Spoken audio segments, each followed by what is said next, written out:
प्यारे बच्चों नमस्कार, मैं हूँ मनीष मिश्रा बायोलॉजी क्लास से।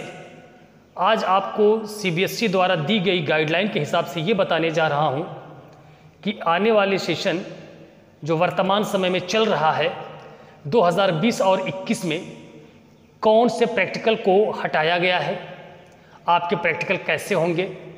आप सभी लोग जानते हैं कि प्रैक्टिकल के 30 मार्क्स के पेपर बनते हैं। बच्चों के दिमाग में बहुत सारी दुविधाएं होती हैं, बहुत सारे क्वेश्चंस उठ रहे होते हैं और उनका सही तरीके से सलूशन नहीं मिल पाता है।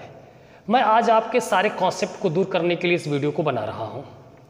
इस वीडियो को बनाने का मेरा मेन उद्देश्य यह है कि आप सभी लोग जो बच्चे घर पर बैठकर ऑनलाइन पढ़ाई कर रहे हैं या बुक से पढ़ रहे हैं या किसी के सहयोग से पढ़ रहे हैं, उनको ये जानना बहुत ज़रूरी है कि जब हम जनवरी से लेके और फरवरी के बीच में जब हमारा प्रैक्टिकल चल रहा होता है तो हमें किस किस एक्सपेरिमेंट पर विशेष फोकस करना होगा।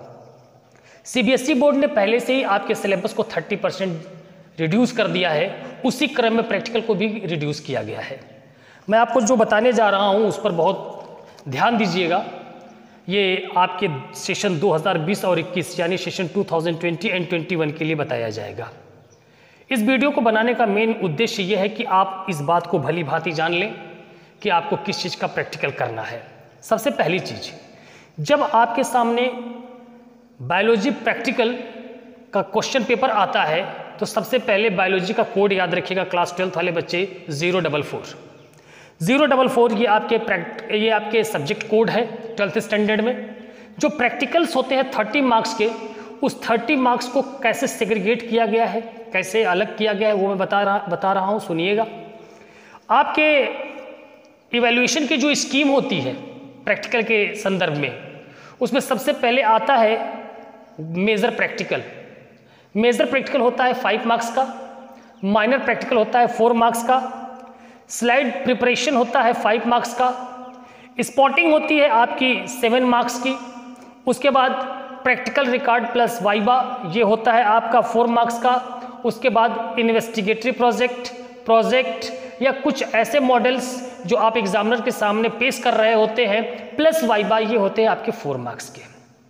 टोटल ओवरऑल आप लोगों के 30 मार्क्स हो जाते हैं और 30 मार्क्स के लिए आपको जो टाइम ड्यूरेशन मिलता है वो मिलता है 3 घंटे का।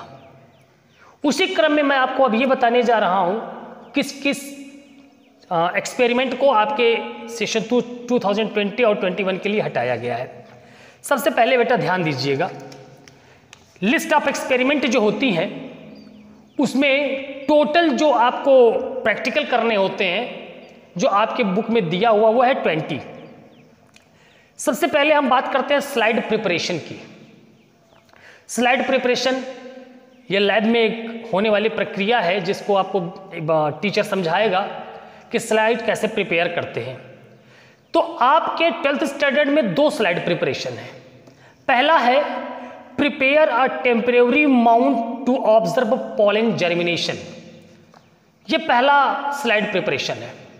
स्लाइड प्रिपरेशन में बायोलॉजी लैब में आपके सामने बहुत सारे इक्विपमेंट होंगे, उस इक्विपमेंट को यूटिलाइज करके आप स्लाइड को प्रिपेयर करेंगे और जिस स्लाइड को आप प्रिपेयर करेंगे वो एक टेम्परेरी स्लाइड्स होती है। उस टेम्परेरी स्लाइड को एग्जामिनर ऑब्जर्व करके आपको मार्क्स देता है। दूसरा जो स्लाइड प्रिपरेशन है वह है prepare a temporary mount of onion tip to study mitosis. हमें ओनियन टिप के बारे में पढ़ना है और उसकी माइटोसिस के बारे में भी जानकारी रखनी है। ये 2 स्लाइड प्रिपरेशन है आपके स्टैंडर्ड में और एज इट इज ये दोनों रहेंगे, इसमें से कुछ भी हटाया नहीं गया है। ये आपके प्रैक्टिकल्स में जैसे थे वैसे ही रहेंगे। उसके बाद आता है माइनर प्रैक्टिकल।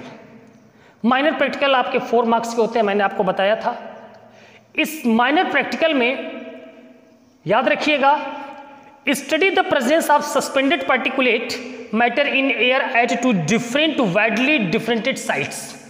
इसको डिलीट कर दिया गया है, हर बार ये रहता है, इस बार इसको हटा दिया गया है। उसके बाद जो दूसरा मेजर प्रैक्टिकल है जिसको हटाया गया है उसका नाम है study the plant population density by quadrat method. इसको भी हटा दिया गया है। उसके बाद फिर एक मेजर प्रैक्टिकल आपके सामने आता है study the plant population frequency by quadrat method. ये 3 प्रैक्टिकल जो मैंने अभी अभी बताए, इसमें एक माइनर प्रैक्टिकल था, 2 मेजर प्रैक्टिकल था, बोर्ड ने इसको हटा दिया है। उसके बाद जो एक्सपेरिमेंट है, बाकी सारी चीज़ें हैं, सिर्फ इन 3 चीज़ों को हटाया गया है। उसके बाद सुनिएगा, जब आप स्पॉटिंग करने आएंगे, स्पॉटिंग के लिए 2.5 मिनट का समय होता है। उस 2.5 मिनट में आपको स्टेप बाय स्टेप 7 तरीके की स्पॉटिंग को आइडेंटिफाई करना होता है, ऑब्जर्व करना होता है, उसके कमेंट के बारे में देना होता है। ये सारी चीज़ें होती है स्पॉटिंग के रिगार्ड में। स्पॉटिंग होती है आपकी 7 नंबर की, 7 मार्क्स। तो उसमें सबसे पहले मैं आपको बता दूं, जिस स्पॉटिंग को हटा दिया गया है उस स्पॉटिंग का नाम है pollen germination on stigma a permanent slide और स्कैनिंग इलेक्ट्रॉन माइक्रोस्कोप। यानी इलेक्ट्रॉन माइक्रोस्कोप पर परमानेंट स्लाइड्स रखी जाती थी, उसको स्टूडेंट्स ऑब्जर्व करते थे, उसका डायग्राम बनाते थे, उसके बारे में 2-2 एक-एक लाइन लिखते थे उसके कमेंट के फॉर्म में। इस बार इसको बोर्ड ने हटा दिया है, यह प्रैक्टिकल इस बार नहीं होने हैं, ये स्पॉटिंग से हटा दिया गया है। उसके बाद mammalian inheritance using seed of different colour size of any plant, इसको भी आपके सिलेबस से इस बार रिड्यूस कर दिया गया है। और उसके बाद लास्ट में है control pollination, इमस्कुलेशन, tagging and bagging, इसको भी सीबीएसई बोर्ड ने इस सेशन के लिए हटा दिया है। और बचे हुए जो प्रैक्टिकल्स हैं वो पूरी तरीके से आपके सिलेबस में इंक्लूड हैं, वो होंगे। और आने वाले समय में जब प्रैक्टिकल्स स्टार्ट होंगे या यूट्यूब के माध्यम से मैं आपको लिंक भेजूंगा, उस लिंक पर आप मेरे प्रैक्टिकल को देख सकते हैं, प्रैक्टिकल कर सकते हैं। 12th स्टैंडर्ड की पढ़ाई आज के समय में थोड़ा सा अब आपको लोगों के लिए क्रिटिकल होती जा रही है।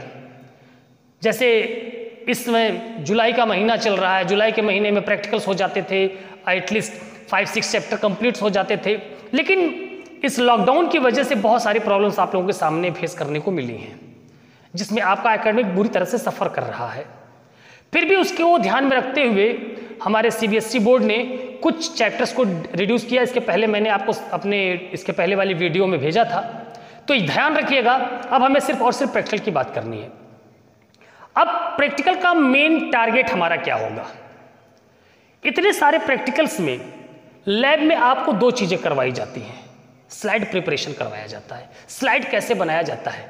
तो सबसे पहले बच्चों आपको ये पता होना चाहिए कि स्लाइड प्रिपरेशन करते समय आपको किस किस इक्विपमेंट की जरूरत पड़ती है, आपको कौन कौन से सामान की जरूरत पड़ती है, जिससे कि आप आसानी से स्लाइड प्रिपरेशन कर सकते हैं। स्लाइड प्रिपरेशन करते समय आपके हाथ साफ होने चाहिए और जो स्लाइड होती है वो बिल्कुल ट्रांसपेरेंट होनी चाहिए। अगर उस पर थोड़ा सा भी डस्ट पार्टिकल्स रहता है, deposition of dust particles on the slide, you can not see properly, आप देख नहीं सकते, उसमें कुछ और देखेगा। तो ये कुछ चीजें मैं आपको बताऊंगा जो स्लाइड प्रिपरेशन में आपको बहुत हेल्प करेंगी। दूसरी चीज, स्लाइड प्रिपरेशन करते समय आपके आसपास के एरिया में जो इजीली तरीके से अवेलेबल होने वाला फ्लावर होता है वही यूटिलाइज कर लिया जाता है, जैसे कि हिबिस्कस रोजा साइनेंसिस, जिसको अपनी भाषा में आप गुड़हल का फूल कहते हैं। तो गुड़हल का फूल बहुत इंपॉर्टेंट होता है प्रैक्टिकल के लिए, और वहीं से हम पोलन ग्रेन को स्टेयर करते हैं और बाकी का प्रैक्टिकल करना स्टार्ट कर देते हैं। तो इस बात पर आपको ध्यान देना होगा। थैंक यू, फिर मिलते हैं प्रैक्टिकल की वीडियो के साथ। धन्यवाद।